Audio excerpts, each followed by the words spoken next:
पढ़ी लिखी देवरानी। अगर आज मैं भी पढ़ी लिखी होती तो मैंने मोहल्ले में हो रहे कंपटीशन को जीत लिया होता और अच्छी खासी मोटी रकम जीतकर आपके हाथ में थमाई होती। माँ बड़ बोली, ज्यादा मत बोल। जितना तेरा कद है ना उससे भी 50% कम बोला कर। इस घर में ही क्या, हमारे खानदान में किसी भी औरत को पढ़ने की इजाजत नहीं है। देख तेरी बड़ी भाभी मधु, ये भी कहाँ पढ़ी है, इसके घर वालों ने भी इसे पढ़ने नहीं दिया। तो अब आप बाकी लोग जो करेंगे वही करोगी? पढ़ना सिर्फ लड़कों के हाथ में है। किताब, पेन, पढ़ाई ये आदमी ही कर सकते हैं, क्योंकि उन्हें ही तो आगे जाके कमाना है। औरतों को तो सिर्फ बेलन, झाड़ू और पोछा यही करना है जीवन भर। और तेरे इस कंपटीशन को जीत कर मुझे नहीं चाहिए पैसे। मेरा बड़ा बेटा सागर अब कमा रहा है और छोटा बेटा तेज भी अपने कॉलेज की पढ़ाई के बाद कमाएगा ही। तारिणी, तू तो बस अपनी बड़ी भाभी से खाना बनाना और घर के बाकी काम करना सीख ले। सच में आप सबकी सोच ना जमीन में धसी हुई रहेगी लाइफ टाइम। न जाने क्यों मैं इस घर में पैदा हुई। ऐसा नहीं बोलती तारिणी।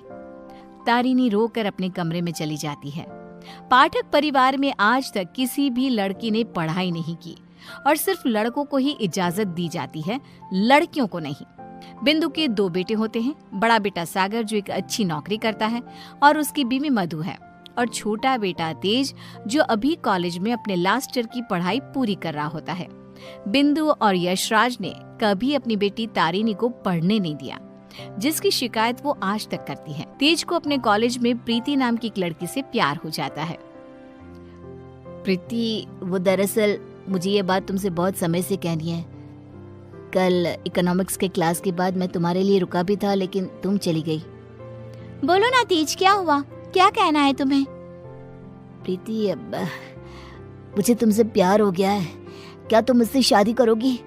देखो, हम पिछले 5 साल से एक दूसरे को जानते हैं। आई नो तेज, जैसे तुमने अपने जज्बातों को मन में छुपा के रखा, वैसे मैंने भी छुपाया।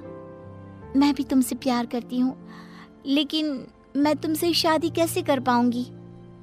क्यों? कौन रोक रहा है हमें? जहाँ तक मुझे पता है हमारे शहर में लड़कियों को पढ़ने नहीं देते, ना ही पढ़ी लिखी लड़कियों से शादी करवाई जाती है। तुम्हारी बहन तारिणी भी नहीं पढ़ पाई ना अब तक। आई नो, फिर तुम्हारी माँ कैसे मानेंगी? तुम इस सब की चिंता मत करो, I'll fix that all। बस भरोसा और हिम्मत रखो। तेज घर जाकर अपने माता पिता बिंदु और यशराज से बात करता है इस बारे में, और प्रीति के बारे में जानकर बिंदु और यशराज कहते हैं, हैं? तू बोरा गया है क्या लल्ला? देख, ये सब हमारे घर में ही नहीं, राज घरानों में भी होता है। अब प्रीति के माँ बाप होंगे फिर फुरी, लेकिन हम नहीं। हाँ बेटा, ये शादी कतई नहीं हो सकती। शादी में लड़का आगे और लड़की पीछे होती है। वैसे ही जीवन में भी पत्नी पति से 1 कदम पीछे ही होनी चाहिए। ठीक है, अगर आप लोगों को ये सही लगता है तो मैं भी वही करूंगा जो मुझे सही लगता है। अब आप सब मेरा मरा हुआ मुंह ही देखोगे। गंगाजल तैयार रखिएगा। हाय हाय लल्ला, ये तू क्या बोले जा रहा है? पागल हो गया है क्या? तेज अपनी जिद से पीछे नहीं हटता और वो पूरे 1 महीने तक बिंदु, यशराज और अपने बड़े भाई सागर को मनाने में ही लगा रहता। तब कहीं जाकर कुछ महीनों बाद वो सब राजी होते हैं और कॉलेज की पढ़ाई खत्म होते ही 1 साल बाद तेज और प्रीति की शादी हो जाती है। लेकिन बिंदु, यशराज और सागर अब भी इस शादी से थोड़े से नाखुश ही होते हैं। जब घर के सभी आदमी खाना खाने बैठते हैं तब प्रीति भी उनके साथ खाना खाने के लिए बैठती है। तभी, अरे ओ अकल की अंधी, पागल हो गई है क्या? अरे माना कि तुम एक पढ़ी लिखी लड़की हो, लेकिन इसका मतलब ये तो नहीं ना कि घर के और ससुराल के तौर तरीकों का पालन भी ना किया जाए। खाना पहले घर के आदमी खाते हैं और फिर औरतें खाती हैं, दोनों एक साथ नहीं बैठे, समझ गई? लेकिन मम्मी जी, ऐसा क्यों? मेरा मतलब खाना तो सबका एक ही होता है ना, तो सब अलग अलग बैठकर क्यों खाए? प्रीति, तुम चलो ना रसोई में, चलो, सबके लिए कटोरी में खीर परोसनी है। लेकिन मधु दीदी। प्रीति, माँ और मधु जो कह रही हैं वो सब सुनो। तेज, अपनी बीवी को कुछ समझाओ। प्रीति गुस्से से उठकर रसोई में चली जाती है और मधु के साथ खीर को कटोरियों में परोसने में लग जाती है। प्रीति, हम इस घर की बड़ी बहू हैं, उसके बावजूद भी हमें हर मामले में, हर काम में पीछे रखा जाता है, जूती की नोक पे रखा जाता है, क्योंकि हम पढ़े लिखे भी नहीं हैं। अब सोचो, हम बड़ी बहू होकर भी हमारा ये हाल है, तो तुम्हारे साथ क्या क्या होगा। मधु दीदी, आप पढ़ी लिखी नहीं हो, इसमें आपकी कोई गलती नहीं है, लेकिन ये जो कुछ भी हो रहा है ना, आदमी और औरत का भेदभाव, ये सब बहुत ही बेकार और इलॉजिकल है। आज दुनिया कहां से कहां पहुंच गई है। आज के जमाने में औरत आदमी के साथ कदम से कदम मिलाकर चलती है। खैर, अब हम और कर भी क्या सकते हैं, लेकिन हम अपने आप को बहुत भाग्यशाली मानते हैं।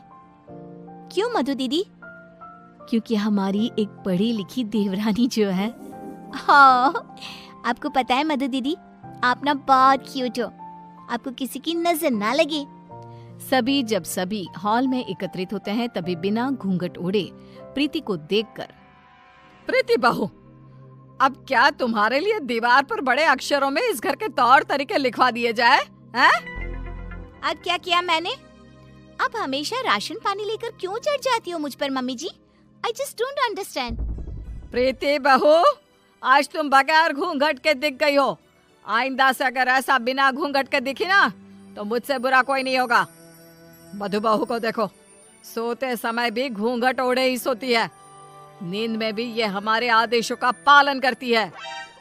और हाँ, एक और बात कान खोल कर सुन लो, आइंदा से बड़ों से और अपने इर्द गिर्द के आदमियों से इतनी बदतमीजी से बात नहीं करना, और इस घर की 4 दीवारों में सिर्फ और सिर्फ सरल हिंदी भाषा का ही प्रयोग होगा।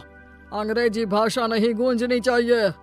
तेज, अपनी धर्म पत्नी को समझा कर रख। प्रीति निराश हो जाती है और अपने कमरे में चली जाती है। रात में वो तेज से कहती है, तेज, ये सब क्या हो रहा है? तुम्हारे घर वाले इतने पागल कैसे हो सकते हैं? अगर मुझे ये अंदर की बातें पता होती ना, तो मैं कभी तुमसे शादी नहीं करती। I married you just because तुमने कहा कि तुम्हारे घर वालों को मुझसे कोई ऑब्जेक्शन नहीं है। हाँ, तो वही हुआ ना, वो कुछ बोले क्या तुम्हारी पढ़ाई लिखाई पर? अब बाकी कुछ रूल्स रेगुलेशंस है घर की लड़कियों और बहुओं के लिए, अब उन्हें तो फॉलो करना ही होगा ना। आई नो वो थोड़े बहुत गलत है, लेकिन अब हम और कर भी क्या सकते हैं। एक दिन जब यशराज दूध वाले का हिसाब कर रहा होता है, तभी ये 3 हफ्ते जुलाई महीने के और 2 हफ्ते अगस्त के, तो कुल मिलाकर पूरे हुए। अरे बिंदु, जरा हमारे ड्रॉअर में से कैलकुलेटर तो लेकर आना। जी अभी लाती हूँ। बिंदु कैलकुलेटर लाती है और तभी प्रीति भी वहाँ आती है और यशराज को हिसाब करते देखती है।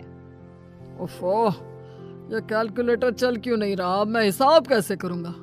5 हफ्तों का हिसाब मिलाया जाए तो बनते हैं 680 रुपए, क्योंकि हमने 3 रविवार और 4 मंगलवार को दूध नहीं लिया था रघु भैया से, तो उस हिसाब से यही हिसाब बनता है। मैंने अपने माइंड में ही 1 मिनट में कैलकुलेट कर दिया है। प्रीति बहू, तुझे 1000 बार कहा है ना रसोई में ही रहा कर। अरे आदमियों के काम में क्यों हर बार अपनी टांग अड़ाने आ जाती है? आइंदा से ये हिसाब किताब वाले काम में तू बिल्कुल भी ध्यान नहीं देगी। चल दफा हो यहाँ से अब। न जाने कौन सी घड़ी थी वो जब तेज को इससे प्यार हुआ। बेवकूफ है हमारा बेटा। इस तरह फिर से प्रीति को चुप कराकर रसोई में भेज दिया जाता है। कुछ दिनों बाद प्रीति जब बाजार से घर लौटती है, तब वो घर पर सबको मधु पर चिल्लाते हुए देखती है और मधु बेचारी फूट फूट कर रोई जा रही थी। सब तुम्हारी गलती है, तुम्हारी वजह से ही मैं बाप नहीं बन सकता कभी। पता नहीं क्यों आई तुम मेरी जिंदगी में। पनौती हो तुम, पनौती। लेकिन सागर जी, डॉक्टर साहब ने कहा है कि आपके अंदर कुछ मेडिकल इश्यूज है, जिसकी वजह से आप कभी बाप नहीं बन पाएंगे। अब इसमें हमारी क्या गलती है? ओए मधु, ज्यादा ऊंची आवाज से बात मत कर। वही तो। प्रीति से अपना गुस्सा कंट्रोल नहीं किया जाता और वो तुरंत अंदर आकर चिल्लाती है, बस, आप सबको ये क्या हो गया है? जब डॉक्टर ने कहा है कि कमी सागर भैया में है, तो मधु दीदी को क्यों सुनाना? वो क्यों सहे? सारे ताने, सारी डांट, सारी गलती मधु दीदी की कैसे हो गई? मास्टरनी, तू तो चुप ही रहा कर। वो कहते हैं ना, एक गंदी मछली पूरे तालाब को और बाकी मछलियों को खराब कर देती है। तू ना वैसी ही है। तेरी वजह से ही ये मधु बहू भी उल्टा बोलना सीख गई है। नहीं माँ, ये सरासर गलत है। गलती सागर भाई की है। नहीं, मधु में ही कोई दोष है। हमारे बेटे सागर में कोई दोष हो ही नहीं सकता। ये मनहूस मधु कुंडली मारकर बैठ गई है हमारे सागर के जीवन में। मधु दीदी, ये आपके हाथ पाँव पर निशान कैसे? बोलिए। सागर जी ने हमें बहुत मारा प्रीति, हमें बचाओ इन सब से, ये सब बहुत बुरे हैं।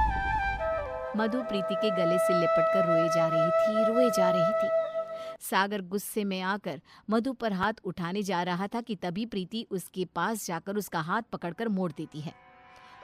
मेरा हाथ! एक आदमी अगर गुस्से में शैतान बन जाए तो एक औरत क्रोध में काली का रूप धारण कर लेती है। समझ गए सागर भैया? और आप सब, अरे एक बार ध्यान से सोचिए, दिल से सोचिए ना। अगर ऊपर वाले ने आदमी और औरत को साथ में बनाया है तो हम क्यों फर्क करें? क्यों औरतें आदमियों से पीछे रहे? दोनों साथ में कदम से कदम मिलाकर चल सकते हैं ना। साथ में काम करके अपना घर, अपनी गृहस्थी चला सकते हैं ना। गलती सोच की है। अगर सोच बदलोगे तो ही बदलाव आएगा, वरना जमीन में ही धंस के रह जाओगे। उतने में तेज अपने साथ पुलिस अफसर्स को लेकर आता है। सागर भाई, आप मेरे बड़े भाई हो, लेकिन आज जो मुझे आपके बारे में पता चला, कैसे आप मधु भाभी को मारते हो, उन पर अत्याचार करते हो, इसके बाद से आप मेरे कोई नहीं। मेरे लिए आप ना के बराबर हो गए हो। इंस्पेक्टर साहब, गिरफ्तार कर लीजिए इन्हें। पुलिस सागर को डोमेस्टिक वायलेंस के केस में गिरफ्तार कर लेती है और उसे लेकर जाती है। माँ, पापा, प्रीति और मैंने फैसला कर लिया है कि हम अब इस घर में और नहीं रहेंगे और अकेले किसी शहर में जाकर रहेंगे। मधु दीदी और तारिनी भी हमारे साथ चल सकती हैं। इस तरह तेज और प्रीति वहां से चले जाते हैं और मुंबई शहर आकर तारिनी और मधु दोनों भी पढ़ने जाती हैं और सभी अपना जीवन खुशी से बिताते हैं। वहीं बिंदु और यशराज, जिन्हें तेज हर महीने पैसे और खत भेजता है, वो दोनों अपने बच्चों की याद में रोते रहते हैं और उनके खतों को ही पढ़ते रह जाते हैं।